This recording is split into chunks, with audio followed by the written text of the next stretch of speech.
Good afternoon. Hello. Today is Wednesday, August the 6th, 2025. Good afternoon, Dr. Peabody. Good to see you, sir. Good to see you, sir. It's a great day. It's a great opportunity for us here at the Closing Acumen because we're looking forward to a very fruitful conversation by one of the most talked about orator of our time, the Liberia 178th Independence Day. The message that have resonated around the entire world.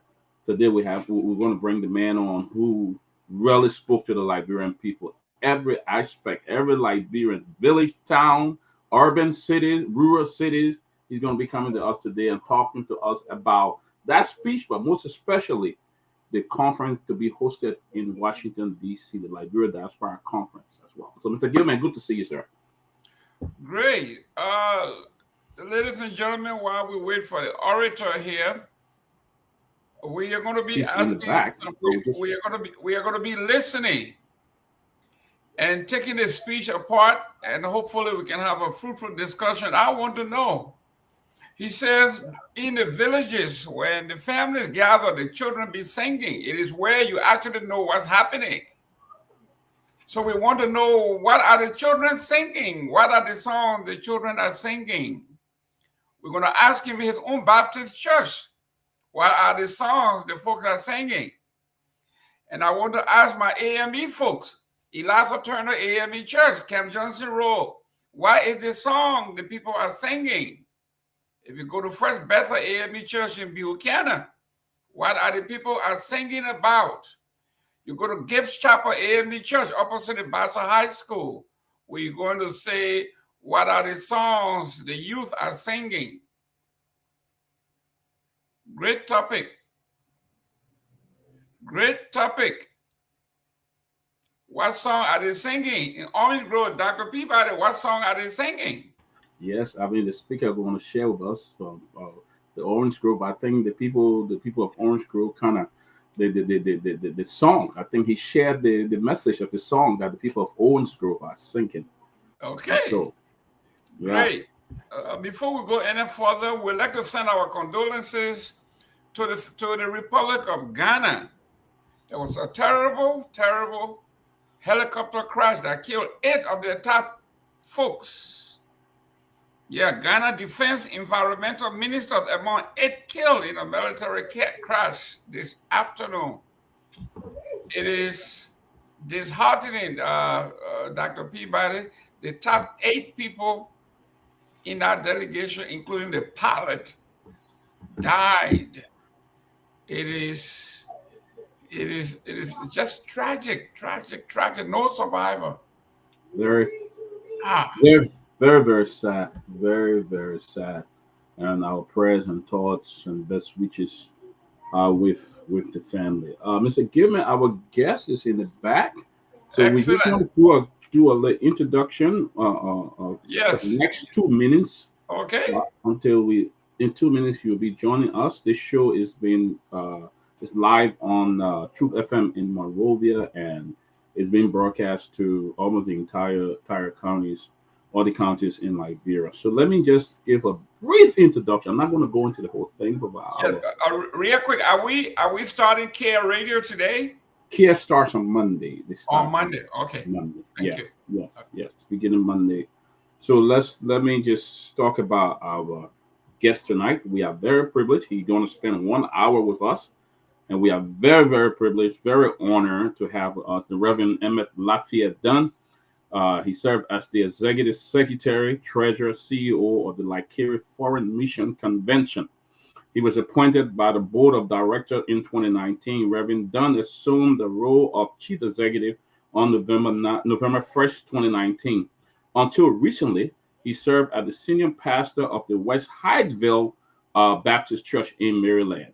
For 22 years, Reverend Dunn served on the executive staff of the Baptist Word Alliance. It's a fellowship of 228 Baptist Union and Convention, and comprising a membership of more than 42 million. He served as the director of youth.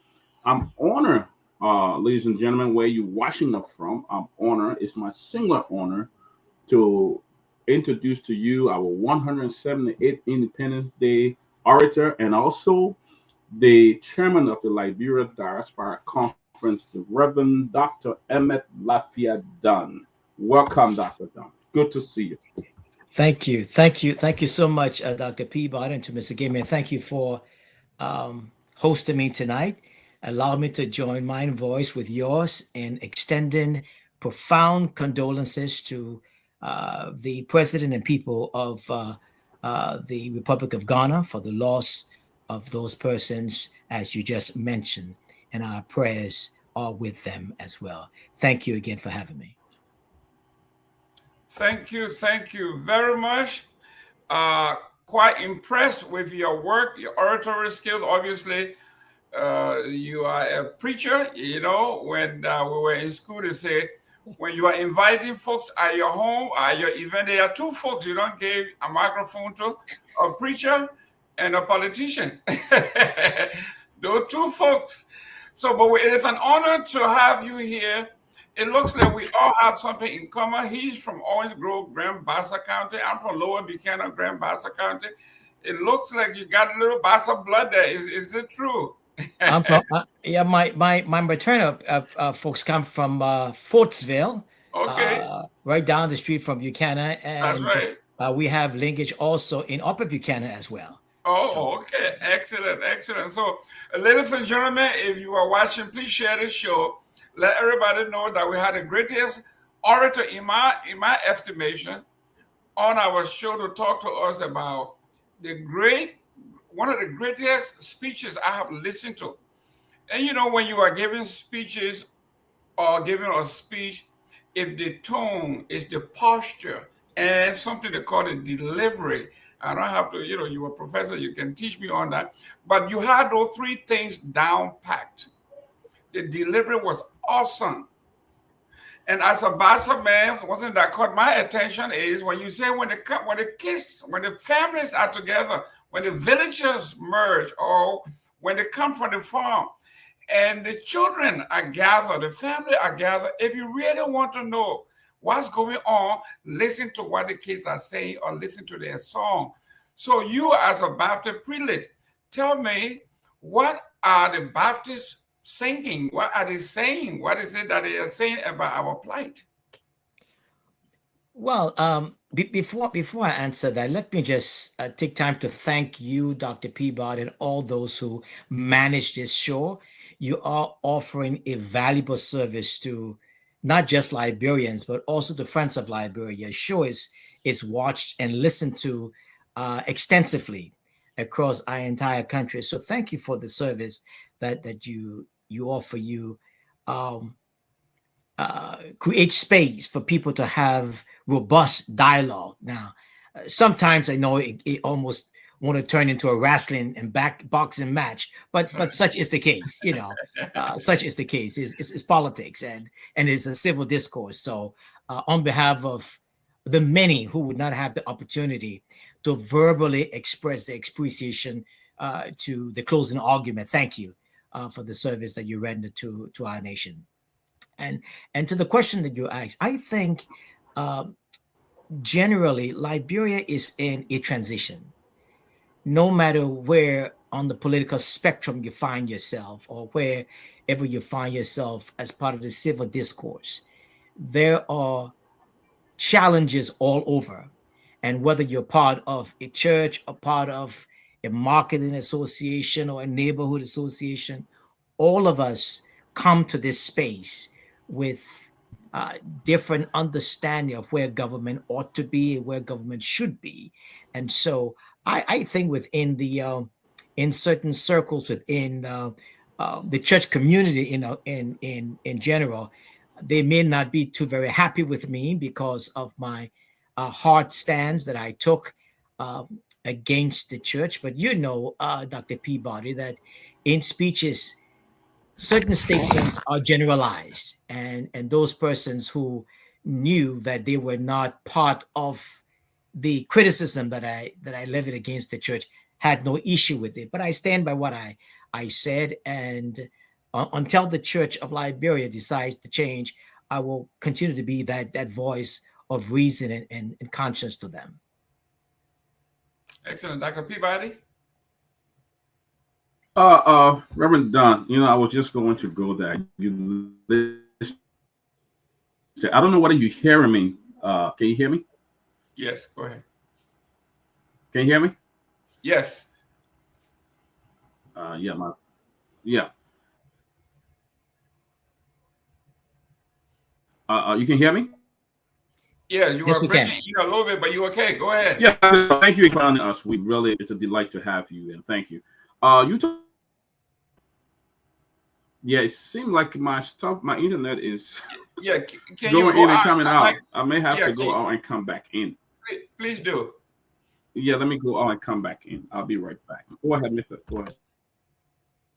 So, Doctor, as you were talking, before he comes back, I know there's a big event coming up in the DC area that you will be spearheading. I know we want to talk about everything else, but let's talk about that event because it is very critical that we talk about it and begin to promote it now. What it is, when is it, and who are those that will be participating? Well, thank you. The Liberia Diaspora Annual Conference, if we recall, back in January when President Boyka addressed the nation, he mentioned that his government will be intentional about engaging those persons who live outside of our borders. And this conference is the result of that. Let me just say from the outset that this conference is being convened by the president himself. This is not a conference that's coming out of a group, a ministry, or even the Diaspora Affairs Office, though they are given some leadership to it as well. But this is strictly the call from the president to those persons who live outside of our borders to meet with him in Washington, D.C., September 26 to 28, 2025.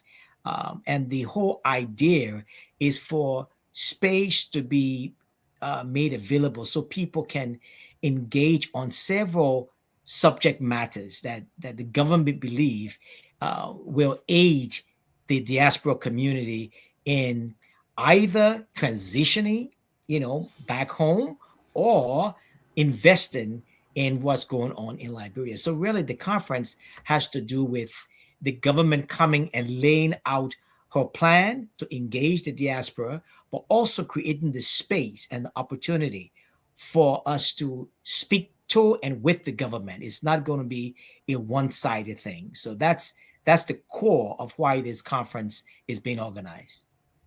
Excellent. Dr. Peabody. Very done again. Thank you for being here. I know you're very busy, very, very busy, man. You travel around the world a lot, but at least you made this for us. So I applaud you for that. Thank you so much. Dr. Dunn, talk to us about you in your speech. You made a very brilliant point, that because most of our churches, have become more of regime churches, where they support other, just any president that come to power, they align with them so much. But you talk about them creating an opportunity, teaching them to create business, teaching them to do other things to help themselves, teaching the members so that they can be more productive, they can have food, they can go out there and manage funds and stuff like that. Talk to us about that part of the speech, because it brought in a lot of issue, a lot of problems. Talk to us about that. Well, I think, Dr. Peabody, you yourself, you're a man of the cloth. And all of my life, I have associated with the church. I currently run the largest non-white nonprofit missionary agency in the United States. So I serve the church. But I think we are living the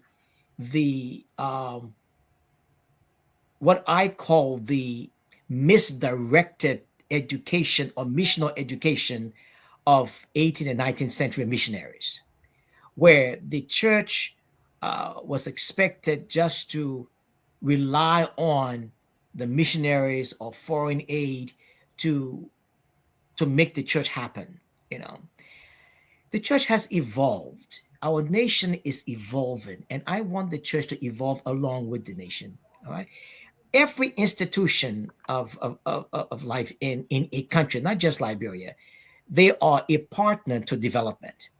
And when the church continue to only emphasize the spiritual aspect of transformation, then it becomes one-sided. It's not the what we call the whole gospel, the gospel in its totality, because we know that the gospel is there to liberate, and it's just not liberating people from earth to heaven. And I think that's part of the mistake most of us have made over the ages, that the church exists to get people into heaven. No, the church exists to make a difference, to transform lives, and lives are transformed both physically and spiritually. And the point I made, and the point I continue to make, is that the church must be able to do both.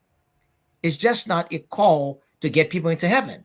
It's a call to transform life. I mean, we talk about the prayer that Jesus taught his disciples that says what?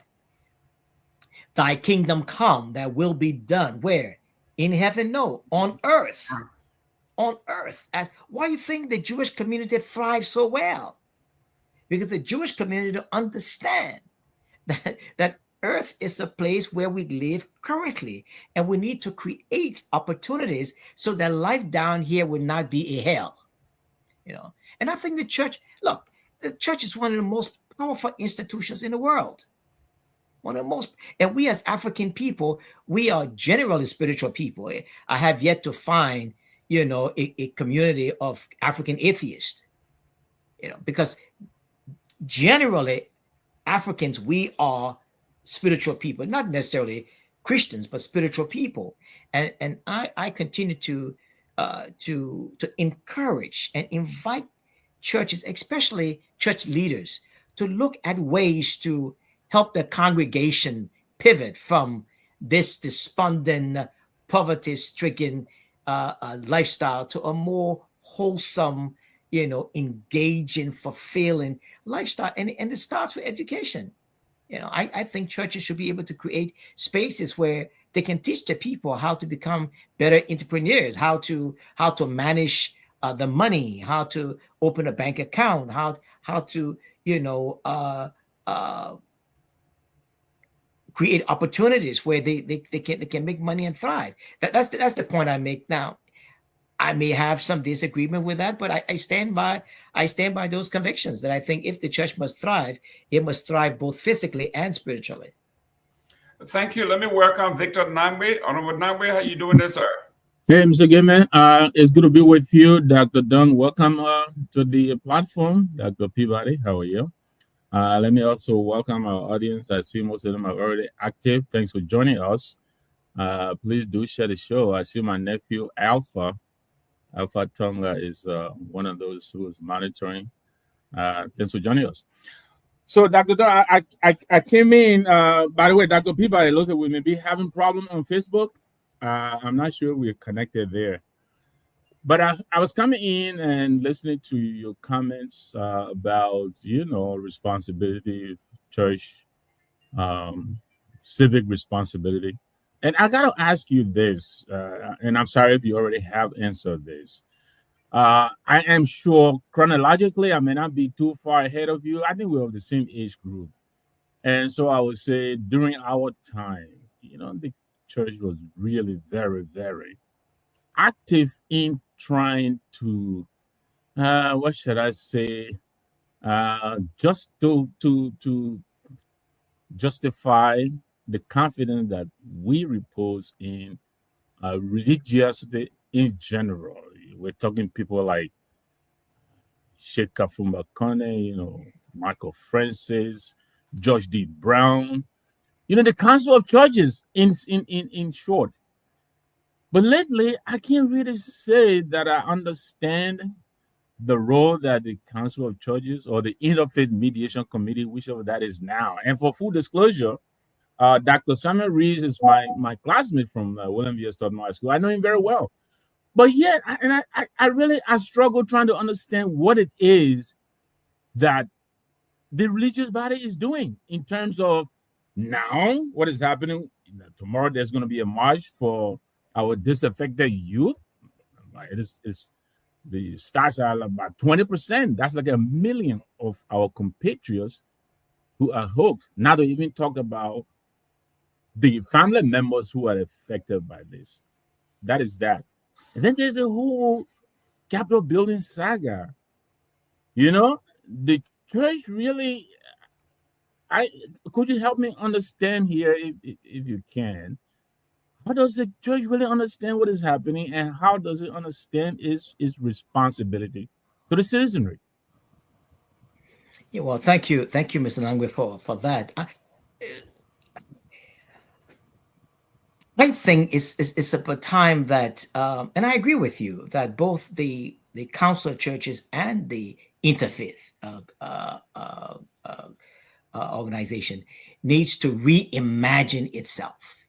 You know, I think they still have a place in society. Don't get me wrong. I think they still have a place in society, because there are instances where they can play a pivotal role, especially when it comes to mediating between different parties that want to take it out of the legal system and come and sit around the Palawa hut, so to speak. I think they have a role to play, but I think sometimes we tend to cozy up with the powers that be and lose our sense of direction. I think the religious organization, just not the church, because Liberia, as you all know, is constitutionally we open up for everybody to express their religious beliefs, and so it's a free society when it comes to religion.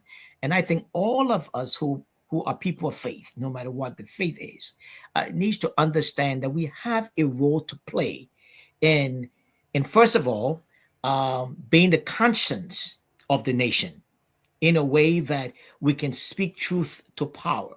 All right. But there are instances where, because of relationships, we feel that we cannot say certain things. And when it becomes institutionalized, as in the case with the council of churches, it becomes even more of a greater issue. So I don't think they have no role. I think they can find a niche in holding the nation together religiously, but they need to do so in ways that will not be confusing to the public, but also in ways that they are not seen as being partial in terms of when they speak truth to power, depending who is in that position.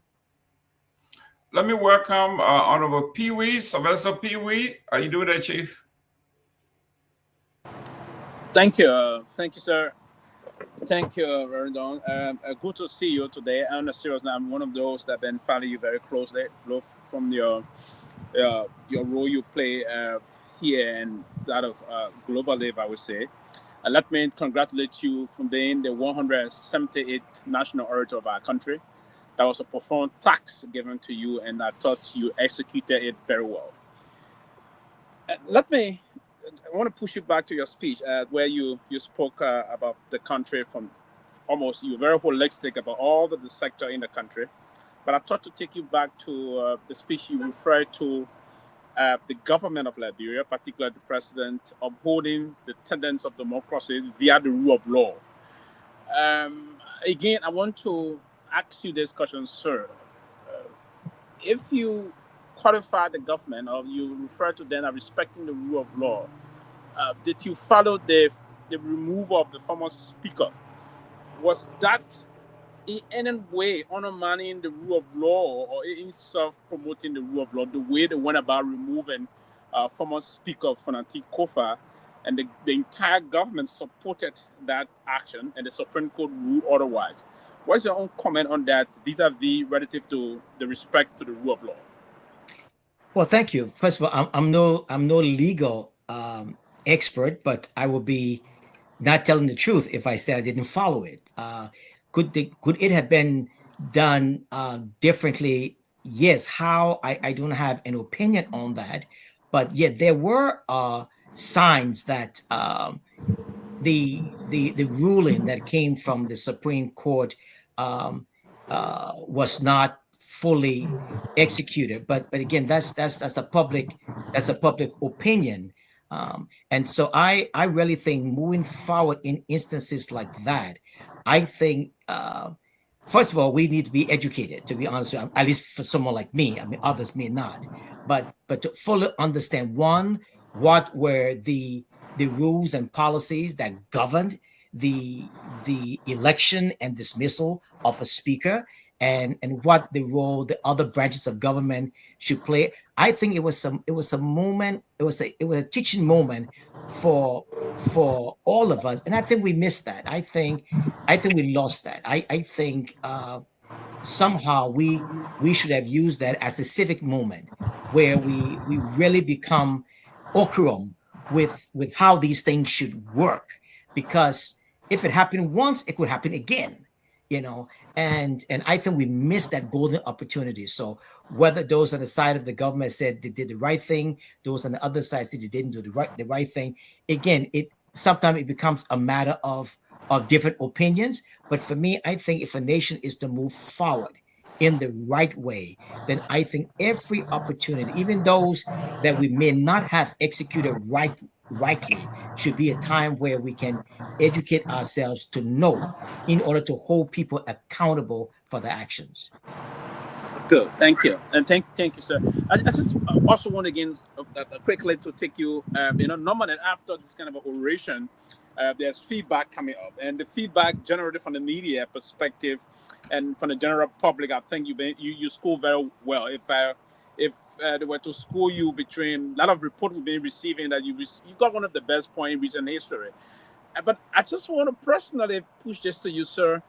Did you get any level of call from the government saying you hit us hard here and you hit us, or thank you did a good job? I just want to know, because normally after this kind of oration, the feedback, particularly you receiving a lot of good feedback from the public. But what is it that you receive some personal call either from the president of those higher up, say, hey, we thought you hit us here, or you thought your speech was great? What's your own something you're receiving from that? Well, I first of all, thank you for the comment made, and let me say that I took this assignment extremely seriously. When I was asked,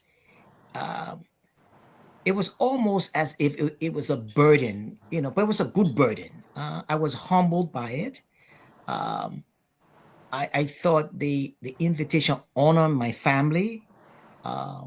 It honored people like myself who, like I said, my story is not unique. Coming from the grassroots, selling in the market, walking barefoot. That's, when I say to my American friends, they think my story is not unique.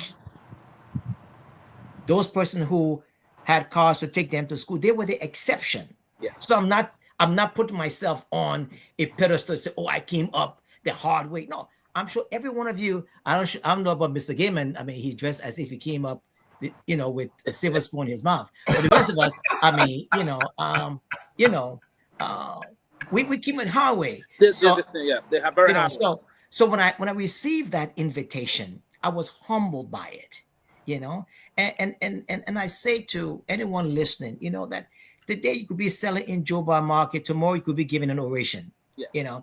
Today you could be walking 3 miles to school, tomorrow you could be president of Republic of Liberia. So nothing should hold you back, So to answer your question directly, no, I got accommodations from the president on down to the security guy at the gate of the mansion, to be honest with you, because I had to go there for a meeting on Tuesday morning after the 26th to talk about the diaspora conference. And I was pleasantly surprised as to the reception that I received, and even talking in the presence of the higher ups in the mansion, that they didn't mince their words. They said thanks to me for the way I challenged them, but also in their opinion that they felt I was very balanced in what I had to say. And I tried to do just that. As you can see from the speech, yes, I highlighted some deficiencies, but I also gave some recommendation how I think it can be fixed. And I think for anyone listening, I think that's what we should do with government. Yes, we need to be critical. We need to hold government feet to the fire, but at the same time, let's offer them, because we're all government. I tell people, all of us are government. Yes. We may not be paid by government, but we're all government. Whatever government does affects us. Yes. And so because it affects us, we need to be able to engage government in such a way that help government. No matter who's in power, no matter what political persuasion we find ourselves. Again, I talk about the opposition. The opposition has a role in government, has a unique role in government. And that space, that transparent space should be created, even though vulnerable it is sometimes. But we need to find ourselves in that space and have some good dialogue. Yeah, but to answer the question directly, yeah, from all over, I did get positive feedback. And quickly, are you sincerely convinced that convinced that this president will take in most of those points, the points you put up to them? And so, is he a president that you think can listen? Will he listen to you? And what kind of president do you think he is after the interaction when you went there Tuesday with the interaction? Do you see him as a president that is considering moving the country forward in taking heed to criticism? Yes, I think President Boyka doesn't have thin skin. I think anyone who runs for president for anything, should know that criticism comes with the territory. Okay. Do I believe in his ability to move Liberia forward? Yes, I do. Do I believe that he has made some error? Yes, I do. Do I believe that he will make errors in the future? Yes, I do. Why? Because he's a human being. But do I believe in his honesty to conduct business of Liberia so that it will be a better place, so that those who come behind him will be able to build on what he's doing now? Yes, I sincerely believe that he will do so. And another caveat, that in my conversation with him after the July 26th, he did encourage me to engage him on those points. And so right now I'm in conversation with those persons who work closest with him to go over those recommendations that I made. So I'm optimistic. I can't say for sure, but I am optimistic based on my engagement with him that yes, these things will happen. Great. Ladies and gentlemen, we are having some technical difficulties somewhere. We may have to take a break. Dr. Peabody, when you're ready, give me the signal so Dr. we Peabody, can. Go ahead. Yeah, that would take 3 minutes, and we'll send you a link. We've been having some technical. 3 minutes. We'll get right back to you guys. We'll be right back. Don't go, guys. We'll be right back. Right back, guys. That's the closing argument. Okay. The closing argument is